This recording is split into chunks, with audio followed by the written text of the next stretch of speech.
Sveiki, aš esu Žilvinas Šilėnas ir aš būsiu jūsų šitos paskaitos lektorius. Mūsų paskaitos tema – kaip nešvaistyti laiko mokykloje. Tema iš tikrųjų gan plati ir tikrai nemanau, kad mes skirsime didžiąją dalį apie tai, kaip reikėtų mokytis ar kaip reikėtų nesimokyti. Tačiau mes galime padaryti vieną labai įdomų dalyką, tai vėlgi jau pasinaudojant tuo, ką mes esame išmokę ir tai, ką mes dar išmoksime, pažiūrėti į visą tai, ką mes darome ekonomisto akimis. Kitaip tariant, jeigu visi mūsų supantis dalykai pasaulyje, ar didžioji dalis mūsų supančių dalykų pasaulyje yra prekės, tai reiškia, kad jiems galioja tie patys ekonomikos dėsniai kaip ir kitoms prekėms.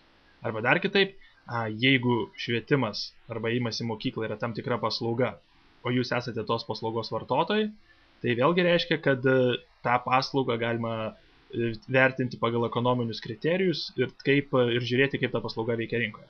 Ir koks bus mūsų šios paskaitos tikslas, tai galima išskirti keletą. Tai pirma, suprasti, kaip rinkos yra skirstomos į tipus ir kuo tie tipai skiriasi, suprasti, ko galima tikėtis iš vieno ar kito rinkos žaidėjo ir galiausiai pamastyti, vėlgi, jeigu kūrybinė užduotis, jeigu jūs kurtumėte mokyklą arba konkurentą mokyklai, kas jis būtų, kokia veikla jis užsiimtų ir ko jis skirtųsi nuo dabartinės mokyklos. Taigi manau, kad turėsime gan įdomią paskaitą ir tikrai daug įdomių diskusijų. Laukiu jūsų visų. Iki pasimatymo.